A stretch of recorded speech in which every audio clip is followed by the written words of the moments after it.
Сәлем Айнұр. Сәлем Ламбриан. Қандай тағам пісірейін деп жатырсың? Әзірге не дайындайтынымды білмеймін. Алайда картоп қосып пісіретін тағам әзірлегім келіп тұр. Иә, түсінікті. Бүгін сен үшін сәтті күн болайын деп тұр. Халықаралық ғылыми-техникалық орталықтың атқарушы директоры Дэвид Клив студиямызға келіп картоп қосылған тағам дайындайды. Ендеше бағдарламаның тезірек басталуын тағатсыздана күтем. Жақсы, Talk and Cook шоуын бастайық.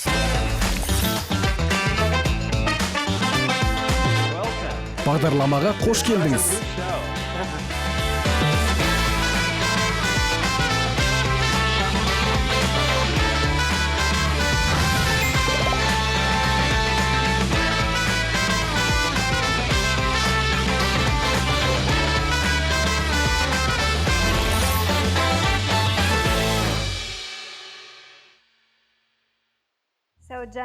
Мырзалар, ас үйге қош келдіңіздер. Дэвид, бізге үстелде тұрған ингредиенттер және бүгін пісіретін тағам жайында айтып берсеңіз.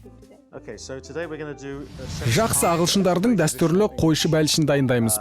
Бұл тағам сонау 18 ғасырда дайындала бастады. Қойшы бәлішінің екі түрі бар. Біріншісі тартылған қой етінен жасалады, ал екіншісі осыған ұқсас, тек сиыр етінен дайындалады. Ол үй бәліші, коттедж бәліші деп аталады, ал бүгін оны қой етінен пісіреміз.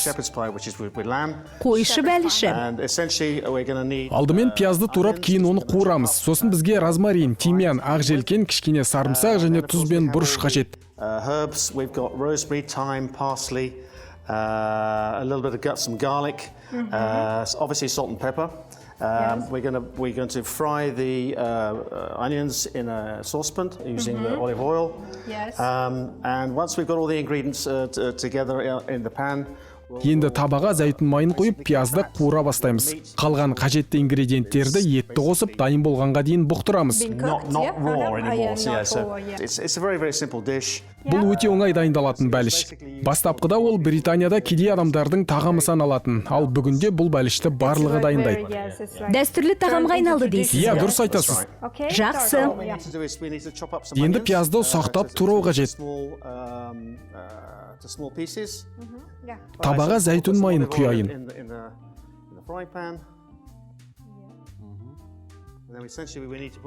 Енді ұсақтап туралған бір пиязды салайық. Өз жұмысыңыз туралы айтып берсеңіз, сіз Қазақстанда жұмыс істейсіз. Келгеніңізге қанша жыл болды? Қазақстанда жұмыс істеп жатқаныма 9 жыл болды. Мен Халықаралық ғылыми-техникалық орталық деп аталатын үкіметаралық ұйымның атқарушы директорымын. Қысқаша атауы ХГТО. Осылай атаған қысқа әрі ыңғайлы.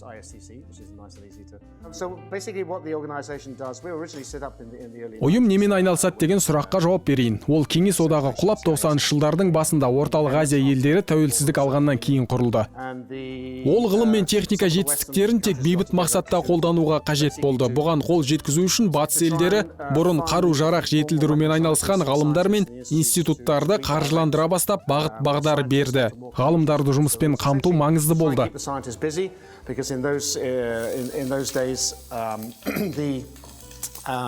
Алайда оларға жеткілікті мөлшерде жалақы төлеуге мүмкіндік жоқ еді. Сол себепті батыс елдері ғалымдардың жағдайын жасау мақсатымен жобаларды қаржыландыруды қолға алды. Ғылымды коммерциялық бағытта дамытуға көңіл бөліне бастады. Сіздің жұмысыңызды министрлік бағыттай ма? Ұйымның штаб пәтері Қазақстанда орналасқан. Бас кеңсеміз мұнда 2015 жылы көшіп келді. Орталық сыртқы істер министрлігінде тіркеуден өткен дипломатиялық ұйым ретінде саналады. Іс жүзінде бізді үкіметпен тікелей ғылым және жоғары білім министрлігі байланыстырады. Себебі жұмысымыз ғылым мен технологияға, ғалымдар мен институттарға қатысты. Немен айналысатынымызды қысқаша айтып өттім.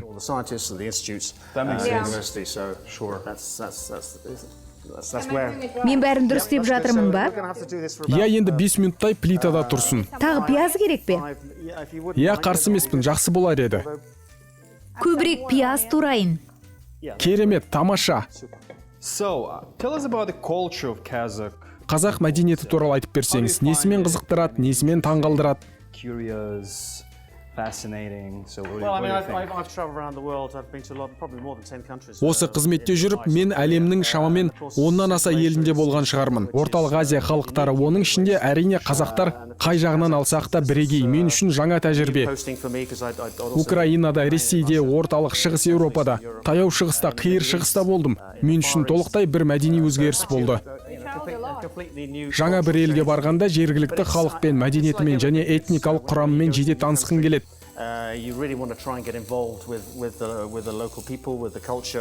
Тереңірек зерттей түскен сайын қызықты бола түседі. Негізінен әр елдің, әр ұлттың өзіне тән ерекшеліктері бар. Олар сонысымен де қызық. Маған Қазақстан ұнайды. Соңғы 8-9 жылда тек ғылым, технология мен инновация жағынан емес, басқа да салаларда алға ілгерілеу байқадым. Қазақстан Орталық Азия аймағының көшбасшысы. But also, of course, that is growing exponentially within Kazakhstan as being a sort of an area leader for Central Asia. And so it's very important that Kazakhstan continues to play that role within Central Asia, not only for the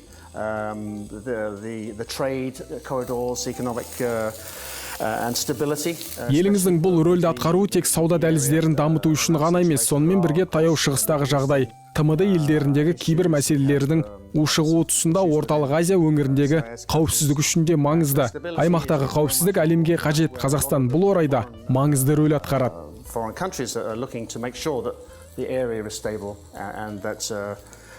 Kazakhstan plays a very important role within that. Қауіпсіздік орнатуда Қазақстанның маңызы зор. Орталықтың атқарушы директоры ретінде Қазақстанға келгенге дейін және қазір қандай өзгерістер байқадыңыз? Like in your position as working as executive director. Yes, well, it's, I mean, obviously. ТМД-ның мен жұмыс істеген елдерінде кеңестік стиль сақталып қалған, бірақ қазір бұл жағдай біртіндеп өзгеріп жатыр. Soviet style. But that's changing now. It's getting more Western. It's getting more modern. Батысқа заманауи стильге бетбұрыс байқалады. Астанадағы ғимараттарға қараңызшы. Дубайға ұқсайды, дұрыс па? 30 жыл бұрынғы стильден мүлдем өзгерген, мүлдем басқаша. Басқа посткеңестік елдерде болдыңыз. Қазақстан олардан несімен ерекшеленеді?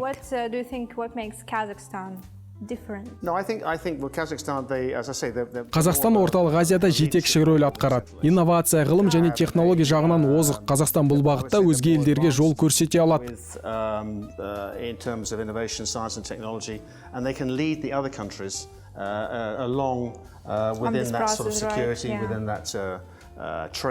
Аймақта қауіпсіздік сақтау мен саудада маңызы зор.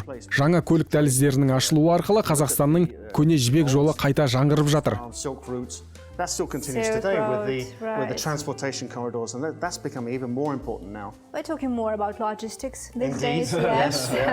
Соңғы уақытта логистика, тасымал, көлік дәліздері туралы жиі сөз қозғалады. Маңызы да артты. Қазақстан мұнай, газ бен минералдарға, уранға бай. Бұл да қауіпсіздік тұрғысынан маңызды. Себебі басқа елдер энергетикалық қауіпсіздікке мұқтаж. Қазақстанның бұл ретте маңызы өте зор. Дұрыс айтасыз. 9 жыл бұрынғымен салыстырғанда қазір өзгеріс көп.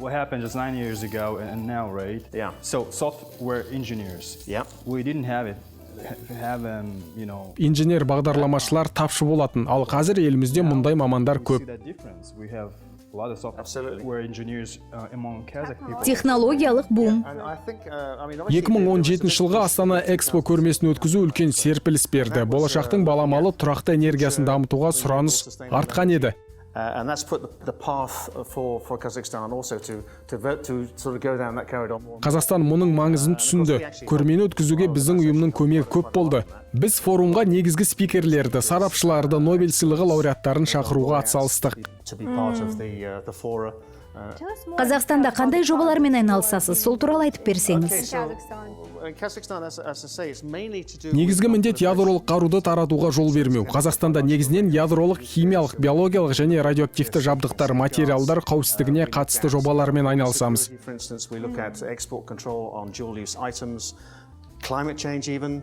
Ядролық қауіпсіздік пен кепілдіктер, су қауіпсіздігі, қос мақсатта пайдаланылатын жабдықтар экспортын қадағалау, климаттың өзгеруі, адамдардың топ болып жиналуы, індеттер тәрізді елге, күллі аймаққа қауіп төндіретін барлық мәселелерді қадағалаймыз.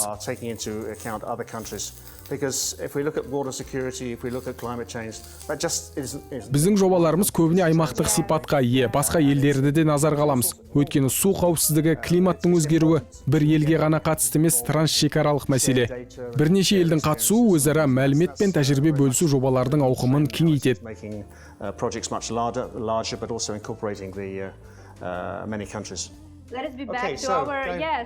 Тағам дайындауды жалғастырайық.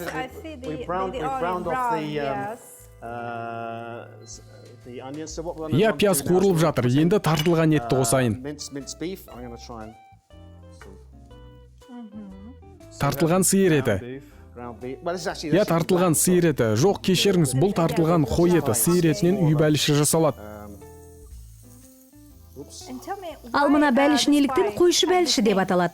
I think it's probably because, going back to the 1800s or 1700s, we were very much local people that were farmers or 1800 немесе 1700 жылдары жергілікті тұрғындар арасында жер өңдеумен айналысқан шаруалар көп болды. Бәлкім сондықтан тағам солай аталған болар. Тарихи тамыры терең деңізші. Жақсы, енді біраз сарымсақ қосайық. Сарымсақты аз қосу керек. Розмарин, тимьян, ақжелкенді де ұмытпайық. Бұл шөптерді араластырып отырамыз.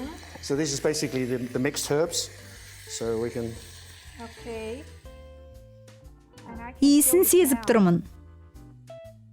Қазақтың ұлттық тағамдары туралы не айтасыз? Қазақ тағамдары ұнайды, себебі мен ет жегенді жақсы көрем. Қазақ тағамдары көбінесе еттен жасалады. Маған ұнайды. Ең сүйікті тағамыңыз қандай? Әрине, маған бешбармақ ұнайды. Иә, сусындардан ше, қымыз немесе шұбат. Иә, мен бұл сусындарды ішемін, алайда жиі ішемін деп айта алмаймын. Ұлттық сусындарды ішесіз бе? Жұмысыңызда есте қалатын қызықты сәттер есіңізде ме, немесе Қазақстанда тұрып жатқан кезіңізден қандай да бір қызықты сәттер туралы айтып берсеңіз? Экспо көрмесін өткізуге көп атсалыстық. Бұл Қазақстан үшін мүлдем бір жаңа тәжірибе болды. Жаңартылатын энергия келешегі туралы сөз қозғасақ, Қазақстан көмір тұтынады.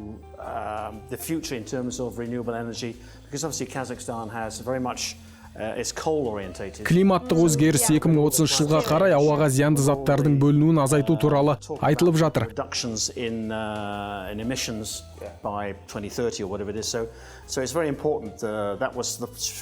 Қазақстан мен аймақтағы елдер көмірқышқыл газының мөлшерін азайту жолында қандай шаралар қабылдау қажет екенін ойластыруы маңызды. Көптеген сарапшылардың пікірінше, Қазақстанның өз аумағында қайта жаңартылатын энергия көздерін дамытуға әлеуеті жетеді. Баламалы қуат көздерін дамытумен айналысатын компаниялар көптеп құрылды. Жел, күн, тағы басқа қуат көздері.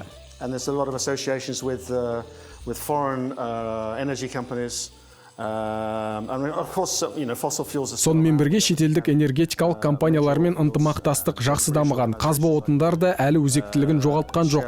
Қазақстанда ірі мұнай кен орындары бар.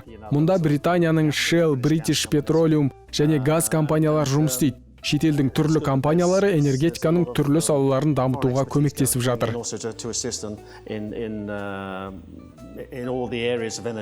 Иә. Туралған етіміз жақсы пісіп жатыр.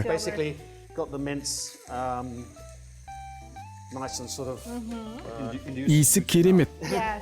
Көкөніс қосайық, бұршақ, сәбіз.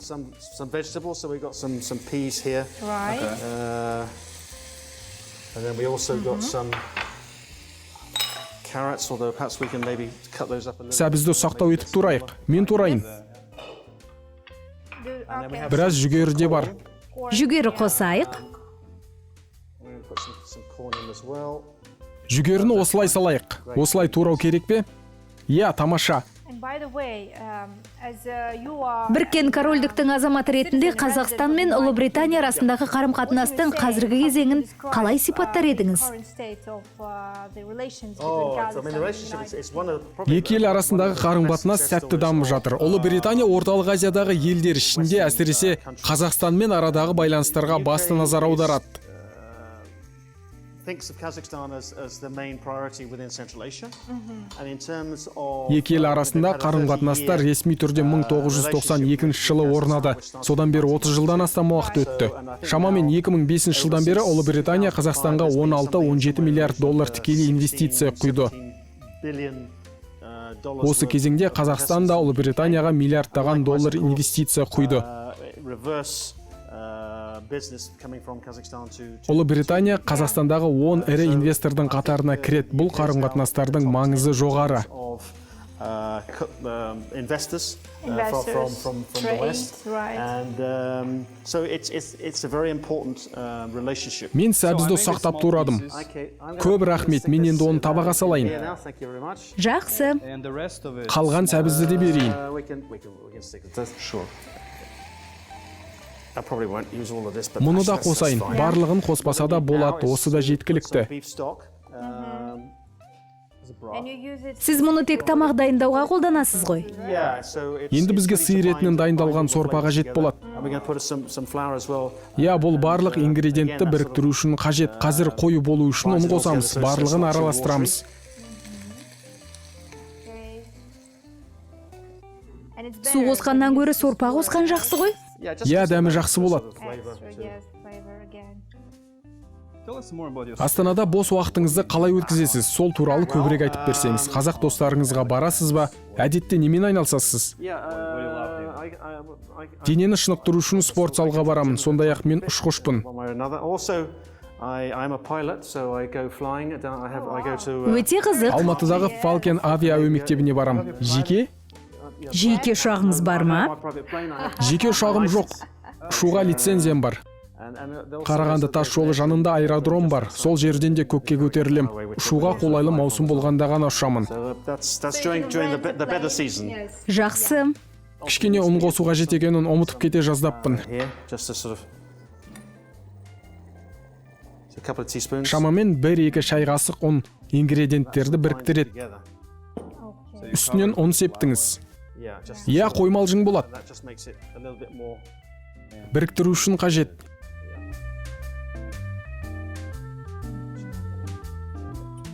Иә, маған қасық керек.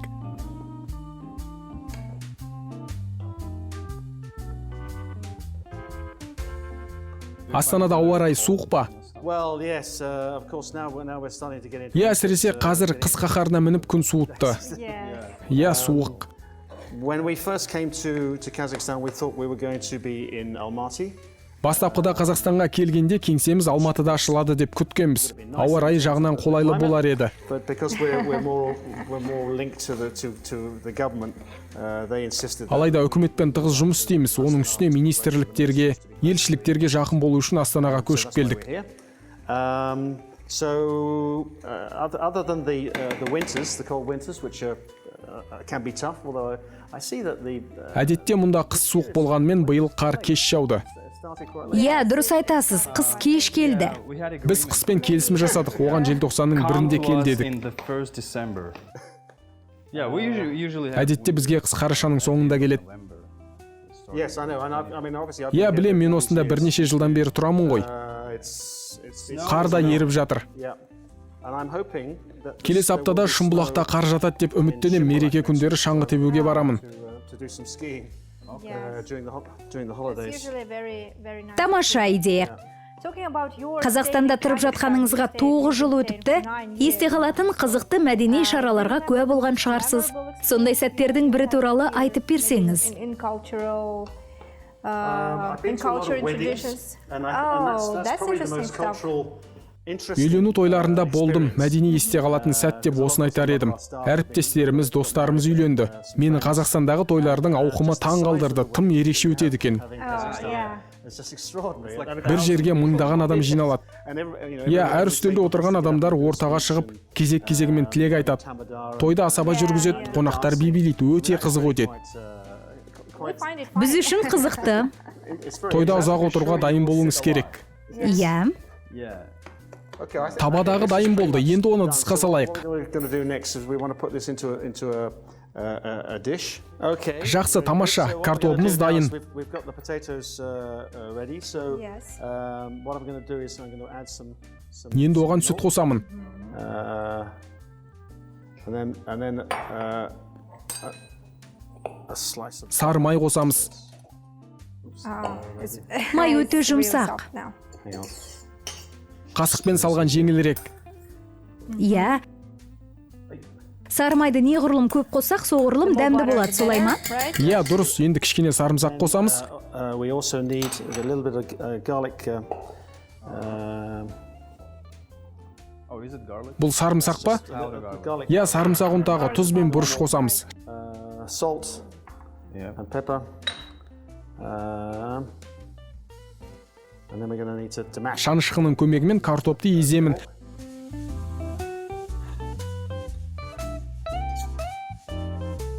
Жақсы езіліп жатыр. So if we talk about Қазақстандағы Орталық Азиядағы ғылымның дамуы туралы айтар болсақ, үкімет ғылымды дамытуға, қаржыландыруға көп көңіл бөледі. Бұл салада ірі өзгерістер болып жатыр. Yes, so are you embracing it as a Yes, positive absolutely. I change? mean, we Иә, әлбетте, біз ғылым және жоғары білім министрімен тығыз байланыстамыз. Бұл ретте қолымыздан келген көмекті көрсетіп жатырмыз. Ғылыми қауымдастыққа, зерттеу және даму қауымдастығына өз жобаларымыз арқылы ғана емес, сонымен бірге сарапшыларда келу арқылы, немесе климаттық өзгеріс, киберқауіпсіздік, әсіресе биоқауіпсіздік мәселесінде көмектесуге дайынбыз. for anybody to bringing any experts in or looking at all sorts of different projects on climate change, cyber, especially on bio. We helped a lot during the coronavirus crisis by providing specialist equipment for the border guards and for other people, and also a lot of training. Коронавирус дағдарысы кезінде шекарашыларға, тұрғындарға арнайы жабдықтар әкелдік. Аурухана қызметкерлерін коронавируспен күрес, биоқауіпсіздік мәселелері бойынша жаттықтырдық. On dealing with coronavirus and also how to deal with biosafety, biosecurity issues. Yeah, that is absolutely. Бұл өте маңызды іс. Okay, so Right, so what we're going to do now is Картоп езбесі дайын. yes. Yeah, I think. Иә, ол дайын. we're going to Енді мына табадағына шыны ыдысқа салайық. To the glass tray.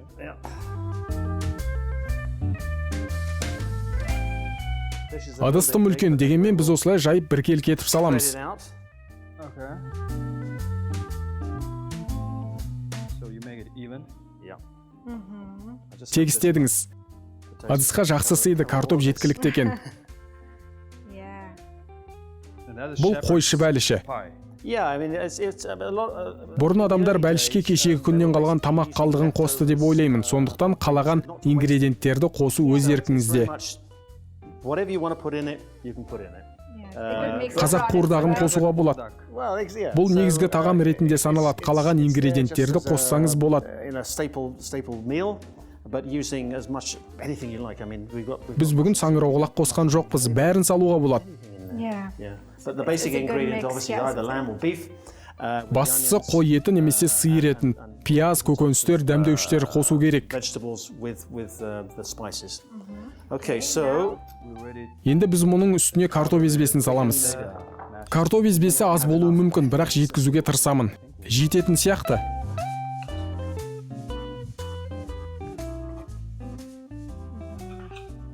I think we have.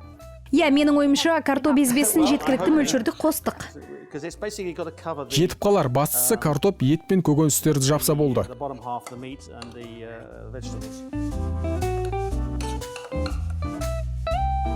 I'm just thinking Неше about тәрелкі how many бәліш plates шығады? we'll get from here. You're going to get a lot. Өте көп. Yeah. That's Түсірілім тобы мүшелерінің қарны ашты. Иә, барлығын тамақтандыруымыз керек. That's good. Жақсы, жақсы. Енді мұны 25 минутқа пешке салу қажет. For about 25 minutes, so that when the potatoes Картоп қызарып, бәліштің суы шығып, қайнап жатса дайын болды дегенді білдіреді. and you'll see all the juices coming up and boiling through the. What about parmesan? Пармезан ше? Parmesan, I forgot. Пармезанды ұмытып кетіппін. So what we're going to do now is we're going to grate. We We can have a use very the. good, yes. and that is Ірімшікті бәліштің үстіне үккішпен өткізіп себеміз. On top of the. All right. Okay, let's...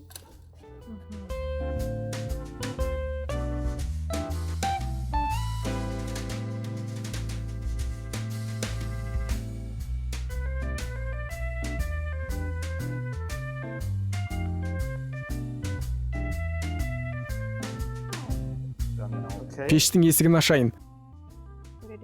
Пешке салып жатырмыз. Жақсы, 25 минут тұрсын, ұмытып кетпей қадағалайық. Қойшы бәліші пісе берсін, сіздерге Ұлыбритания туралы қызықты деректерді айтып берейін. Бір кесек ірімшікке таласып жатқан екі тышқан Британиядағы ең кішкентай мүсін саналады. Бұл кішкентай мүсіннің тарихы қайғылы. Осы ескерткішті салу кезінде екі құрылысшы сэндвичке қатысты. Жанжалдың салдарынан қайтыс болған. Ал соңында бұл сэндвичті тышқан жеп қойғаны анықталды. Британиялық жазушы және Гарри Поттер дастанының авторы Джоан Роулинг тұңғыш миллиардер жазушыға айналды. Лондонда такси жүргізушісі болу оңай емес. Сіз алдымен қандай да бір карта немесе навигаторсыз жер бағдарын бейнелеу сынағынан өтуіңіз керек. Бирмингем Ұлыбританиядағы екінші үлкен қала. Әлемде 30-дан аса жер Бирмингем деп аталады, тіпті айда да осылай деп аталатын нысандар бар.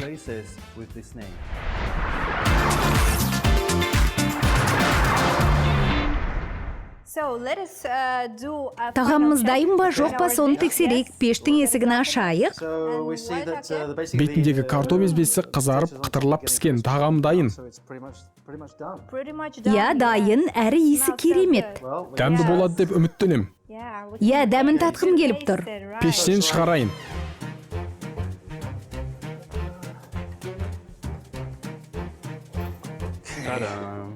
Okay. Here we go. Міне қойшы бәліші дайын. Қойшы бәліші. Салайын. Жақсы. Әдемі сәт.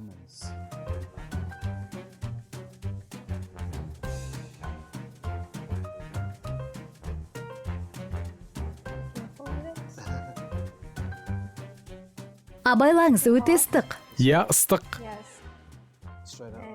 Я, күйіп қалмаңыз. Үстелге түсіріп алдым. Ештең етпейді. Жұмсақ шығыпты. Я. Я, керемет. Дәмі де керемет сияқты. Бәрін аяқтап, енді тағамның дәмін татуға дайынбыз ба? Я. Я, тамақтың дәмін көрейік. Ал кеттік.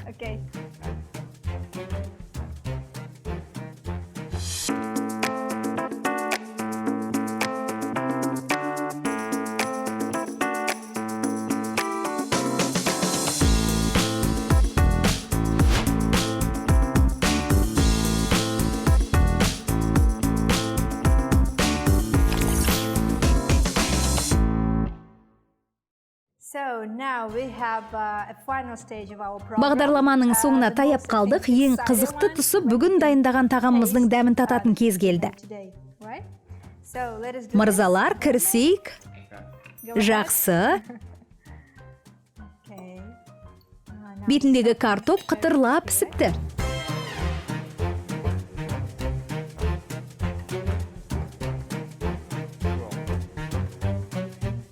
Еті де дәмді. Ламбрен, сенің пікірің қандай?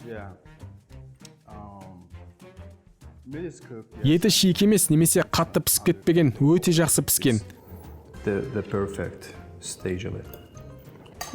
Okay. Very tasty.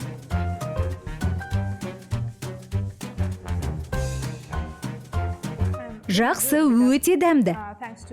Осы бағдарлама шоу арқылы халықаралық тағамдардың түр-түрінен дәм татуға мүмкіндік бар. Бұл мүмкіндік үшін көп рахмет.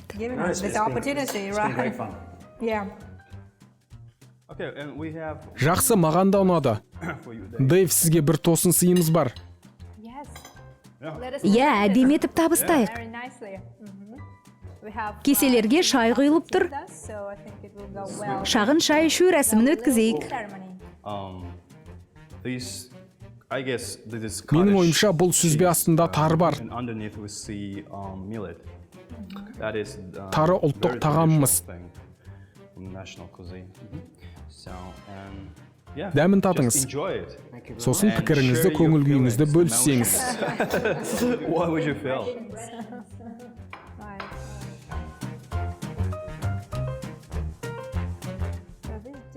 Алған әсеріңізді. Бұл десерт ұлттық тағам қосып жасалған. Cuisine. Тары деп аталады. Тұзды әрі тәтті, маған ұнайды. Yeah, I like it. And what are the Басты ингредиенті қандай? It's Қаймақ, иә, қаймақ. it's actually really soft. The soft, yes. Өте жұмсақ, беті жұмсақ, астыңғы бөлігі қытырлап піскен. gives it a sort of contrast. Дәмді. Yeah, a little Тары ерекше дәм беріп тұр. cake. Curry, yes. It's a millet been incorporated. Иә, бұл десертке тары қосылған. Қазақстанда ұлттық тағамдарымыздың көбі осы тарыдан жасалады. In a lot of national dishes Жақсы, жақсы. here in Kazakhstan. So yeah. Иә. Ас болсын. Тағы бір сыйымыз бар. Әрине, ол мына жерде тұр. Бағдарламаны аяқтамас бұрын Talk and cook on the white. Ақ қорапта Talk and Cook деген жазу бар. Мұны қабырғаға іліп қоюыңызға болады. Қораптың ішінде не бар екен? But we have inside. So this box. This is jant. Бұл ақ және қоңыр шоколад қосылған жент. Nice, I like Тамаша, мен шоколад жегенді жақсы көрем. керемет, тамаша. Көп рахмет. Дәмін татыңыз. Я, маған ұнайды деп үміттенем. Рахмет, Дэвид. Көп рахмет. Бағдарламамызға келгеніңіз үшін рахмет. Маған ұнады. Қонақ болғаныңыз үшін рахмет. Келешекте осындай бас қосулар көп болсын. Сіздерге рахмет. Talk and Cook'тың басқа да шығарылымдарын Silkway телеарнасынан көре аласыздар. Бізбен бірге болыңыз.